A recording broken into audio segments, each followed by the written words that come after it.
하나님의 말씀은 베드로후서 3장 8절에서 13절입니다.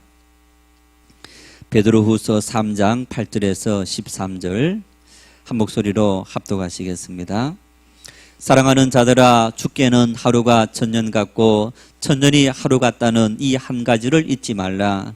주의 약속은 어떤 이들이 더디다고 생각하는 것 같이 더딘 것이 아니라 오직 주께서는 너희를 대하여 오래 참으사 아무도 멸망하지 아니하고 다 회개하기에 이르기를 원하시느니라. 그러나 주의 날이 도둑같이 오리니 그 날에는 하늘이 큰 소리로 떠나가고 물질이 뜨거운 불에 풀어지고 땅과 그 중에 있는 모든 일이 드러나리로다. 이 모든 것이 이렇게 풀어지리니 너희가 어떠한 사람이 되어야 마땅하냐? 거룩한 행실과 경건함으로 하나님의 날이 임하기를 바라보고 간절히 사모하라. 그 날에 하늘이 불에 타서 풀어지고 물질이 뜨거운 불에 녹아지려니와 우리는 그의 약속대로 의가 있는 곳인 새 하늘과 새 땅을 바라보도다. 아멘. 최근 미국 시사주간지 타임지는 인터넷에서 가장 영향력 있는 25인을 발표했습니다. 이들 중 시리아 알레포 출신의 8살 소녀 바나 알라베드도 선정됐는데요. 바나는 트위터를 통해 시리아 내전의 참상을 지속적으로 알렸습니다. 지금 만나보시죠. 지난 26일 타임지는 인터넷에서 가장 영향력 있는 25인을 발표했는데요. 이들 중에는 바나 알라베드도 포함돼 있었습니다. 취재가 극도로 제한되는 알레포에서 바나는 트위터를 통해 시리아 내전의 참상을 알렸습니다. 바나가 처음으로 트위터에 글을 남긴 건 작년 9월입니다. 엄마의 도움을 받아 바나는 알레포의 참혹한 하루하루를 전했는데요.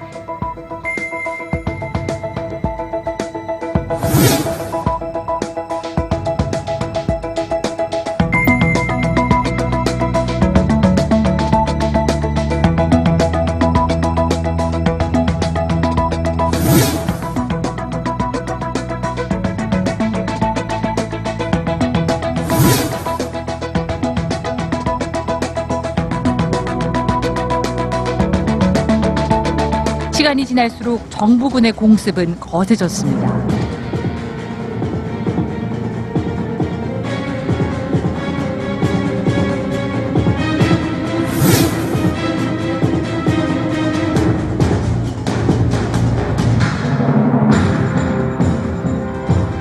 그리고 지난해 12월, 다행히 바나 가족은 무사히 알레포를 탈출했고 터키에서 난민으로 지내게 됐습니다.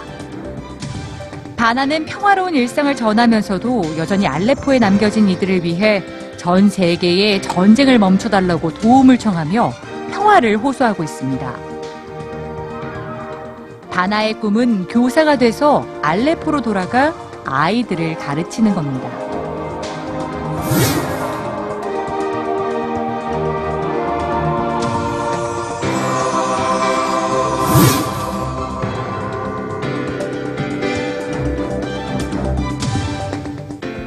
시리아 내전 감시단체인 시리아 인권관측소는 6년 동안 계속돼 온 시리아 내전으로 지난 3월 사망자 수가 32만 명을 넘어섰다고 발표했습니다. 하지만 상황은 계속해서 악화되고만 있는데요. 미국 국방부는 시리아 정부군의 공군 기지에서 화학 무기 정황을 포착했다고 밝히며 바샤르 알아사드 시리아 정권에 강력한 경고를 보냈습니다.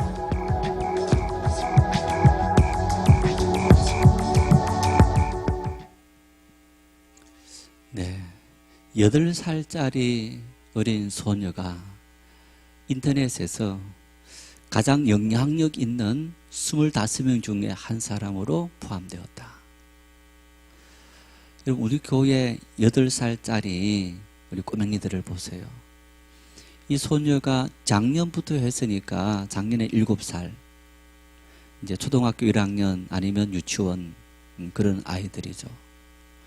그 꼬맹이가 영향력 있는 이제 전 세계에서 인터넷 상에서 전 세계 많은 사람들이 인터넷을 하는데 그 중에서 영향을 끼치고 있는 25명에 선정되었다. 정말 대단한 일이 아닐 수 없는 겁니다. 여러분, 저 꼬맹이가 여러분 화면을 보셔서 보셨겠지만은 아주 천재입니까? 천재인 것들은 보입니까? 아니면 저 집안이 대단한 것 같아요? 그 엄마는 학교 영어 선생님이고 시리아의 보통 시민, 주민 중에 한 사람이었고 그저 철부지, 철없는 아이처럼 보통 우리 주변에서 볼 수 있는 그런 아이였던 겁니다. 그 아이로 하여금 무엇이 저 아이로 하여금 저렇게 트위터에 글을 올리고 그리고 영상을 올리는 그런 일들을 하도록 만들었느냐. 무엇이 저 소녀로 하여금 저렇게 참 많은 사람들에게 영향을 끼치는 어떤 그런 사람으로 만들 수 있었느냐. 학교에 등교를 하는데 학교에 갔더니 책가방을 끌어안고 친구가 폭격을 맞아서 죽어 있더라는 겁니다. 여러분 한번 상상해 보십시오.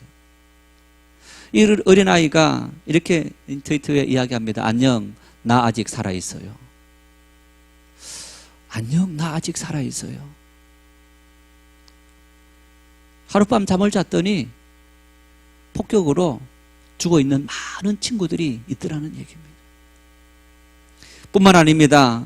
폭탄이 비처럼 내리고 있어요. 내일 살아있다면 트윗할게요. 친구의 죽음을 보면서 저 지금 울고 있습니다. 그런 어떤 영상들을, 그런 멘트들을 띄우면서 이 알레포 지역은 현재 시리아 내전에 가장 참혹한 피해를 당하고 있는 그런 지역이기도 합니다.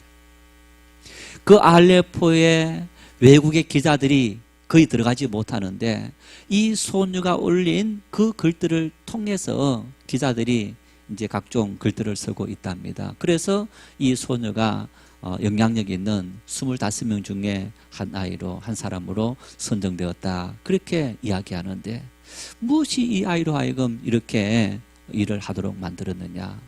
여러분, 그것은 바로 이 절망 속에 더 이상 어찌할 수 없는 환경 속에서 정말 친구들이 죽어가는 그 모습을 보고 언제 나 역시 죽을지 모르는 그런 환경 속에서 제발 우리를 좀 살려주십시오. 이 전쟁이 멈춰지도록 우리나라 힘으로는 어찌할 수 없습니다. 세계 여러 나라들이 이 전쟁에 개입해서 이런 참혹한 일들이 생기지 않도록 우리에게 이 전쟁을 멈춰주십시오. 여러분, 그 어린 소녀의 마음속에 있는 간절한 마음, 그 마음의 간절함이 이 소녀로 하여금 이런 행동을 하도록 만들었고 그것이 수많은 사람들에게 깊은 감동을 줄 뿐 아니라 그 행동이 용기 있는 일이고 또 그것에 들어가지 못한 많은 기자들에게 세상에 시리아 알레포의 일들을 알리는 그런 계기가 되었기 때문에 이 소녀가 25명에 선정되기도 한 겁니다. 대다수 사람들은 인생을 살아가면서 여러분, 우리는 나에게 주어지는 환경들, 그 환경들 때문에 내 인생을 거기 맞추어서 내 인생을 살아갑니다. 간혹 이런 말 하죠. 옷이 있는데 입을 옷이 없다. 여러분, 그러면서 입을 옷이 왜 없는 거예요? 정말 옷이 없어서 못 입는 경우도 있지만은 옷은 있는데 왜 그런 겁니까? 나이가 들어가면서 허리도 커지고 뭐 힙도 커지고 다 커지면서 옷을 못 입게 되는 거예요. 저는 옷을 다 줄였습니다. 허리가 커서 옷을 다 줄인 거예요. 한 8년 전 비해서 4kg 정도 줄어 있습니다. 그러니까 당연히 이게 커지죠. 나중에 살이 더 찔지 모르겠습니다만은. 자, 어쨌든 여러분, 우리는 삶을 살아가면서 환경이라는 옷이 있는데 그 환경이라는 옷 속에 우리를 맞추어서 살아가는 그런 경향이 많이 있는 겁니다. 이런 환경이 주어졌다. 그러면 그 환경에 적응해서 살아가는 그런 삶을 살아가는데, 여러분, 인생은 나에게 주어진 환경 속에서 그냥 나를 맞춰 살아가는 사람이 있는 반면에 그 환경을 뛰어넘어서 내 인생을 새롭게 개척하는 그런 개척자의 삶을 살겠다 하는 사람들도 있는 것을 볼 수 있습니다. 이 바나 알라베드라는 이 소녀는 바로 환경에 자신을 적용시킨 것이 아니라 그 환경을 뛰어넘고자 하는 그 열망, 그 간절함이 이런 용기 있는 행동을 하도록 만들었던 그런 모습을 볼 수 있습니다. 여러분, 시련과 핍박 속에, 그리고 음란하고 또 방탕한 사람, 거짓 교사들이 나타나서 성도들을 괴롭히고 유혹하는 그런 절망 속에 있는 성도들에게 베드로 사도는 이야기합니다.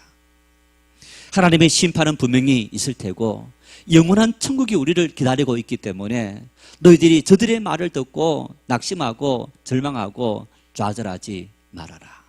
한마디로 말하면 우리에게 주어진 이 환경을 뛰어넘고 극복하는 시련과逆境 속에서 너희들이 그 모든 것을 이기는 삶을 살아가라고 이야기합니다. 그러면서 계속 말씀을 드린 것처럼 8절 말씀에는 가치관이 다르단다. 세상의 가치관과 하나님의 가치관은 다르다. 시간의 이야기를 하면서 하나님의 나라는 우리의 시간을 생각한다면 하루가 천년 같고 천년이 하루 같다. 가치관이 다르다는 얘기입니다. 그리스도인이라는 것은 다른 가치관으로 살아가는 사람이라는 것. 9절 말씀에는 어떤 말씀이었느냐? 하나님의 마음은 이 땅의 모든 인생들이 환경에 넘어져서 절망하고 좌절하는 것이 아니라 그 환경을 뛰어넘는 그런 구원의 삶을 살아가기 원하는 그 사랑의 마음을 가지고 계시다는 것. 여러분, 이런 마음을 품고 살아가는 성도들은 어떤 마음을 품고 살아가야 하느냐? 본문 12절 말씀에 이렇게 말씀합니다. 하나님의 날이 임하기를 바라보고 간절히 사모해라. 사모하라는 겁니다. 간절히 열망하라는 얘기입니다. 여러분, 이 말 바라본다, 간절히 사모한다, 이 말은 하나님의 나라가 나의 삶에, 우리의 삶에 하루속히 임하기를, 이루어지기를 간절히 사모한다. 다시 말하면 지금 내가 살아가고 있는 삶의 현장은 너무너무 고통스럽고 아프고 힘이 듭니다. 하나님의 나라가, 하나님의 뜻이 이루어져야만 내가 이 모든 고통에서 참된 자유와 평화를 누리며 살아갈 수 있는 사람이 될 수 있습니다. 그래서 하나님의 나라를 간절히 사모하는 그런 마음을 품고 살아가라는 것. 여러분, 인생은 20고개를 넘어가는 것처럼 한 고개를 넘고 나면 다시는 그런 고개가 없는 것이 아니라 한 고개밖에 보이지 않지만은 그 고개를 넘고 나면 또 다른 고개가 기다립니다. 그러나 20고개다 할지라도 다른 고개 생각하지 말고 지금 당면한 그 문제를 가지고 하나님 앞에 간절히 기도하고 살아가면 또 다시 닥쳐오는 인생의 새로운 고난, 시련, 새로운 고개를 능히 이길 수 있는 은혜를 우리에게 주신다. 그래서 우리에게 하나님의 나라를 바라보고 하나님의 그 은혜를 간절히 사모하는 그 마음을 품고 살아가라. 여러분, 우리 사회에서 간절함의 의미를 잘 보여주는 말이 있습니다. 개천에서 용났다. 개천에서 용났다. 참, 부모가 자녀 교육을 위해서 많은 돈을 투자한다든가 또 공부할 수 있는 좋은 환경이 되지 못하는, 빈변하지 못한 그런 가정에서, 그런 가정의 자녀들 중에서 빼어난 인물이 나는 경우들을 개천에서 용났다. 여러분, 개천은 어떤 물이 흐릅니까? 맑은 물이 흐릅니까? 더러운 물이 흐릅니까?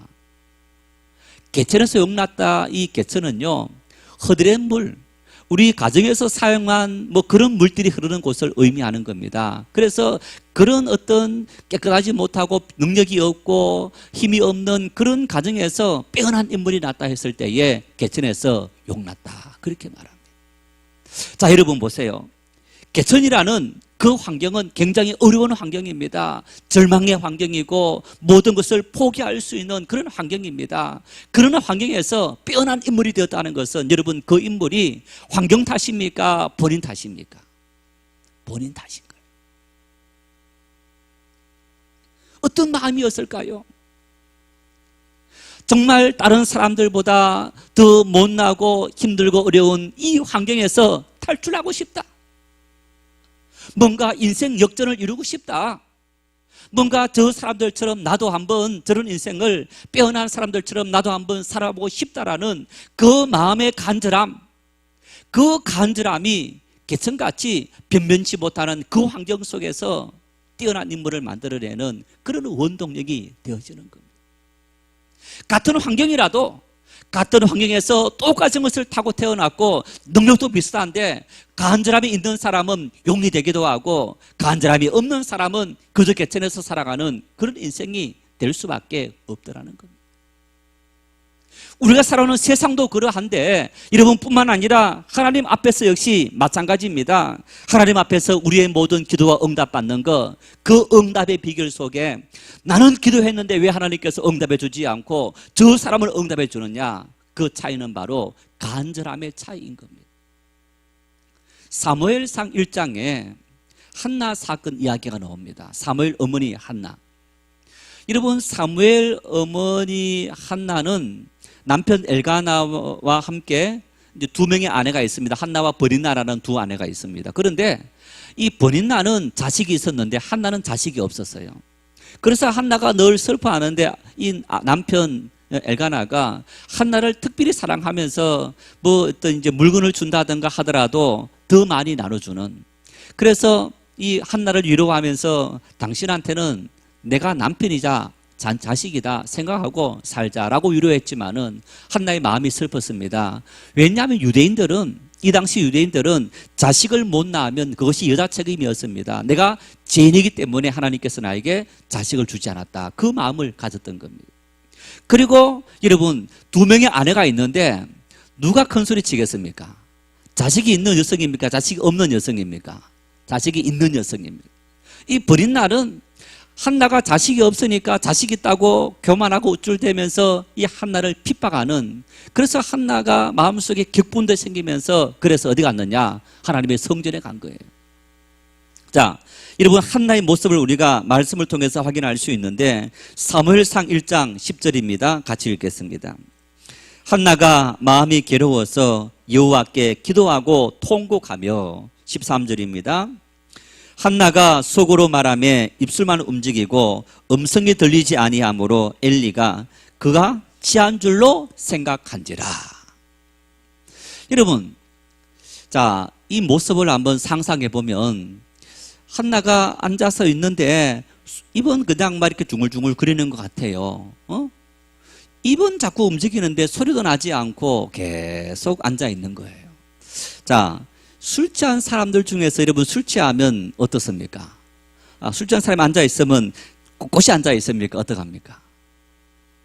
앞뒤로 왔다 갔다, 좌우로 왔다 갔다.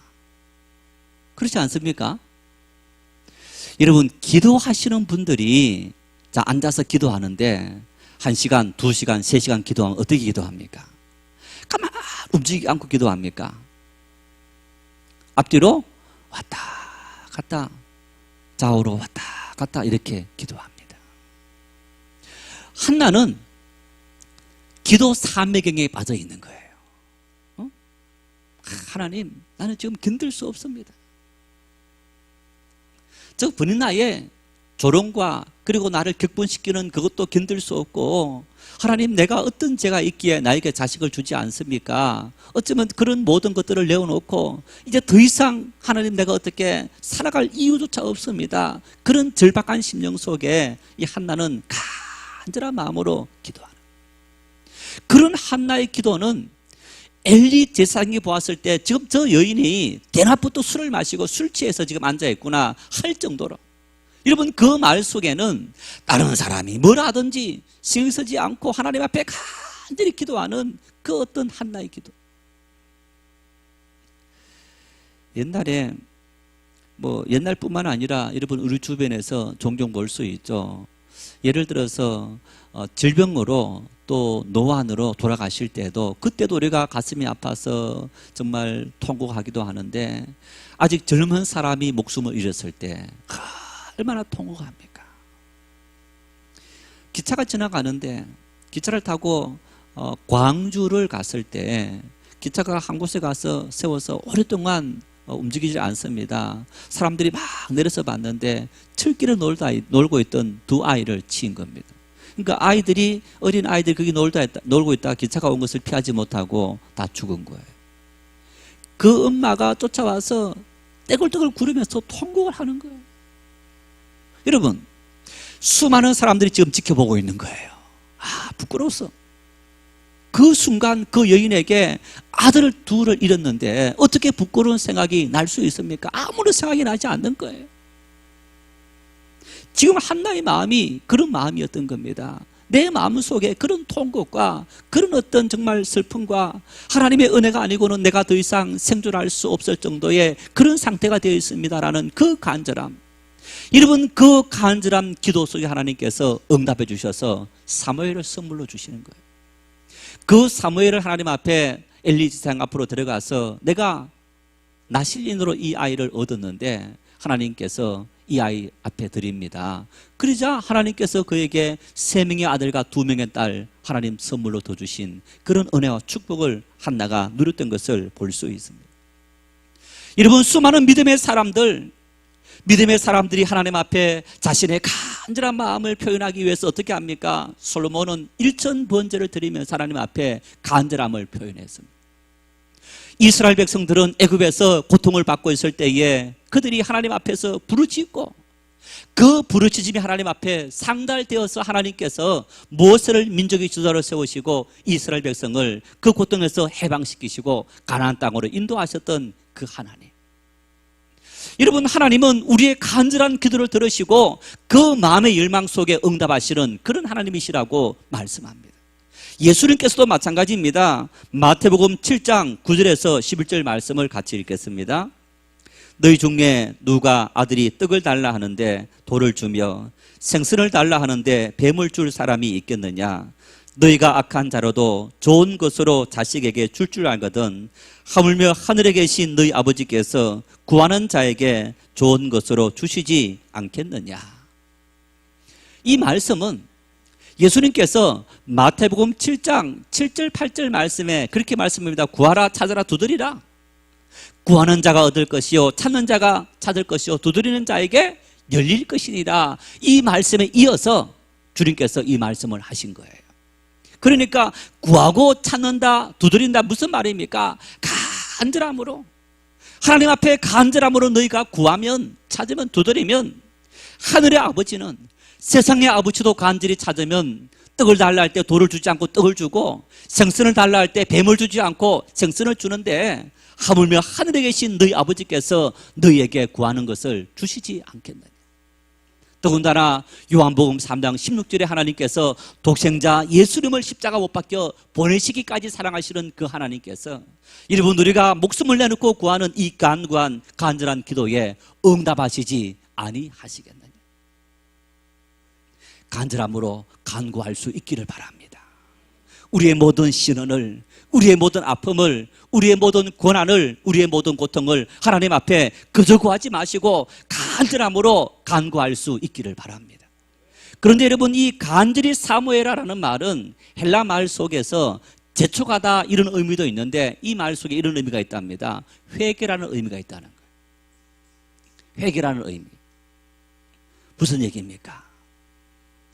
간절히 구한다는 것은 내 힘으로는, 내 방법으로는, 세상적인 모든 환경으로는 도저히 방법이 없습니다. 길이 없습니다. 그 의미가 있는 거예요. 그래서 하나님만이 내 모든 삶을 해결해 줄 수 있습니다. 그 의미가 있는 거예요. 이게 간절함 아닙니까? 여러분, 그 간절함 마음속에는, 그래서 이제는 내가 그 마음으로 기도할 때 가장 먼저 우리에게 뭐가 필요하냐? 회개의 마음이 필요한 거예요. 회개는 뭡니까? 회개의 문자적인 의미는 죄나 잘못을 뉘우치고 마음을 고쳐 먹는다. 내가 이렇게 살았던 것 죄구나. 마음을 고쳐 먹는 것. 여러분, 그런데 회개는 단순히 우리 회개는 마음을 고쳐 먹는 차원뿐만 아니라 여기에서 더 나아가서 이런 말입니다. 삶 전체의 방향을 바꾸는 결정을 내리는 것.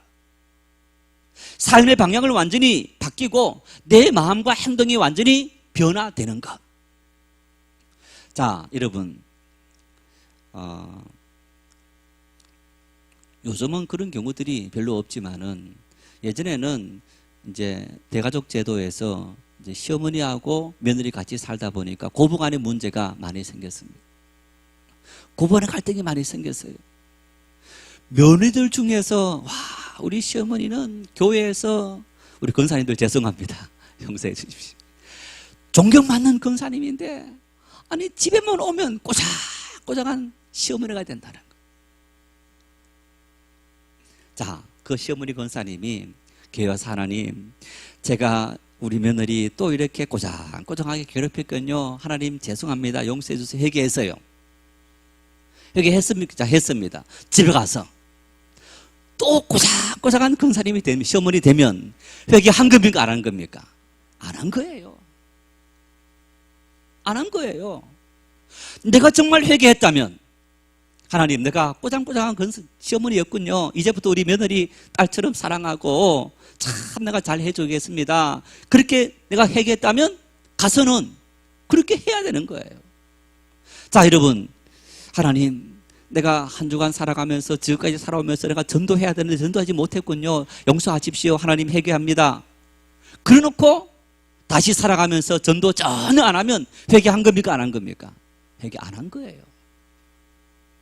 회개는 내가 지금까지 살아왔던 그 방법이 잘못되었다는 것을 뉘우치고 이제부터 내 삶의 방향을 새롭게 완전히 바꾸는 마음과 그리고 행동에 어떤 그 모든 것이 따를 때 그것이 참된 회개라는 것. 내가 간절히 사모한다. 여러분, 자, 기도할 때 어떤 분들은 간절히 기도합니다. 그 얘기는 내 방법으로는 도무지 하나님 아버지 응답이 없습니다 라는 그런 기도이고, 밤에는 어떤 사람들은요 보이는데 거룩한 척 하면서 기도하는데 그 기도 속에 간절함이 담겨지지 있지 않다면 그 마음 속에는 회개가 담겨지지 않는 거예요. 열망이 담겨지지 않는 거예요. 그저 어떤 흉내내는 형식적인 습관적인 그런 기도일밖에 없는 거예요. 매일 기도 생활하면서 여러분, 나는 어떤 기도를 하나님 앞에 드리고 있는 겁니까? 내 마음속에 하나님, 이게 아닙니다. 내가 잘못 살았군요. 이 방법이 아르다는 것을 내가 철저히 회개하고 돌이키고 이제는 하나님의 뜻을 따라서 열심히 살겠습니다. 막 길단하는, 여러분, 그 기도 속에, 그 회개 속에 우리에게 간절한 열방이 생길 수 있게 되는 거예요. 간절히 사모하라. 하나님 앞에 여러분, 이처럼 우리는 지금까지 잘못된 삶의 태도와 습관을 단호하게 떨쳐버리고 이제는 새로운 삶을 살겠습니다. 여러분, 그 마음이 바로 간절히 사모하는 마음속에 담겨있는 우리의 삶의 모습인 겁니다. 그래서 여러분, 이러한 간절함 속에는 우리에게 무엇이 담겨져야 되느냐? 베드로 사도는 12절 말씀에 주의 날을 바라보고 간절히 사모해라, 그 말씀 이전에 11절에 이렇게 말씀합니다. 같이 읽겠습니다. 이 모든 것이 이렇게 풀어지리니 너희가 어떠한 사람이 되어야 마땅하냐? 거룩한 행실과 경건함으로. 너희가 거룩한 행실과 경건함으로 하나님의 날이 임하기를 바라보고 간절히 사모해라, 이렇게 말씀합니다. 하나님의 나라를 간절히 사모하되 너희가 어떤 삶으로 거룩한 행실과 경건함이 담보되어진 그런 간절함이 우리의 삶에 필요하다는 것. 여러분, 이 거룩하다라는 의미는요, 성경 말씀 속에 하나님의 속성을 말씀하는 대표적인 속성 중에 한 가지입니다. 내가 거룩하니 너희도 거룩해라. 하나님은 거룩하신 분입니다. 죄인된 인간들이 하나님 앞에서 기도 응답을 받지 못한 이유가 뭡니까? 하나님의 거룩함처럼 거룩하지 못했기 때문에. 거룩함이 뭘까? 하나님은 거룩하니 우리 역시 거룩해야 된다. 하나님, 우리가 거룩한 삶을 살겠습니다. 하나님 앞에서 우리가 하나님처럼 그런 삶을 살겠습니다. 그래서 여러분, 이 거룩하다는 말은 다른 말로 구별되다, 그런 의미입니다. 그래서 이런 말입니다. 우리가 거룩한 삶을 살겠습니다. 그 얘기는 세상과 구별된 삶을 살겠습니다. 내가 지금까지 세상적인 가치관을 가지고 살았다면 지금부터는 하나님의 거룩한 가치관을 가지고 살겠습니다. 이런 의미가 이 말씀 속에 있는 거예요. 결국은 여러분, 이 거룩함도 어떤 의미가 있습니까? 회개와 동일한 의미가 있는 거예요. 돌이킨다. 지금까지 살아왔던 모든 삶에서 돌이킨다. 그래서 이 간절함 속에는 알레포의 어린아이가 이 전쟁으로 폐허가 되어지는 이 모든 환경들, 이것이 바뀌어졌으면 우리 힘으로는 도무지 어찌할 수 없는데 전 세계 많은 나라의 어른들, 전 세계 많은 나라의 지도자들 이 소리를 듣고 이 환경이 바뀌어질 수 있도록 우리에게 개입해 주시고 은혜를 주십시오 한 그 간절함이 포함되어 있는 것처럼, 여러분, 하나님 앞에 우리가 간절한 마음으로 기도할 때는 이처럼 하나님, 지금까지 내가 살아왔던 세상적인 모든 삶을 회개하고 이제는 구별해서 하나님의 사람으로 살겠습니다, 하나님의 뜻에 합당한 삶을 살겠습니다, 여러분, 그 마음이 담보되어질 때 우리는 더 간절한 마음으로 기도할 수 있고 하나님은 그런 사람에게 은혜를 주시는 하나님이신 줄 믿으시기를 바랍니다. 열왕기상 9장에는 이런 말씀이 있습니다.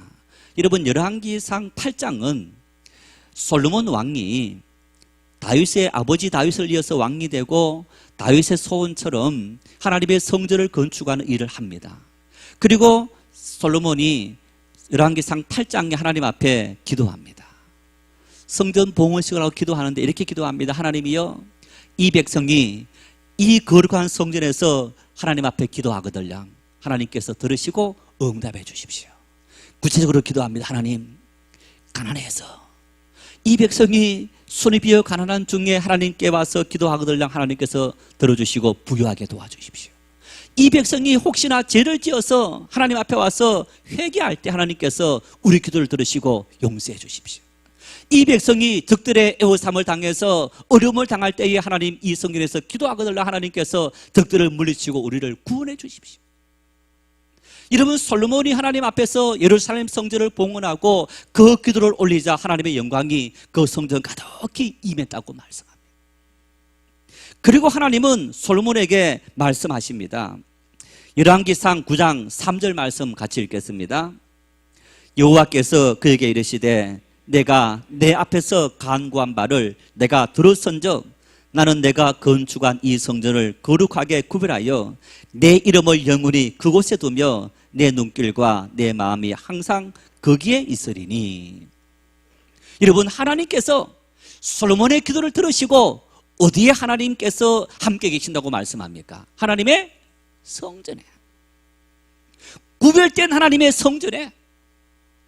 이곳은 하나님의 성전입니다. 이곳은 하나님, 세상과 다른 하나님의 거룩한 성전이고 우리가 하나님을 만날 수 있는 만남의 장입니다. 우리가 이 성전에서 회개하고 이 성전에서 부르시고 이 성전에서 기도할 때 하나님은 들으시고 응답해 주십시오. 여러분, 우리가 우리를 깨끗하게 하고 세상과 구별된 삶을 이 성전에서 새롭게 살겠습니다, 그렇게 결단할 때 하나님은 오냐, 내가 너희 기도를 듣고 내가 너희와 함께하고 너희의 그 모든 기도에 대해서 내가 친히 응답해 주겠다.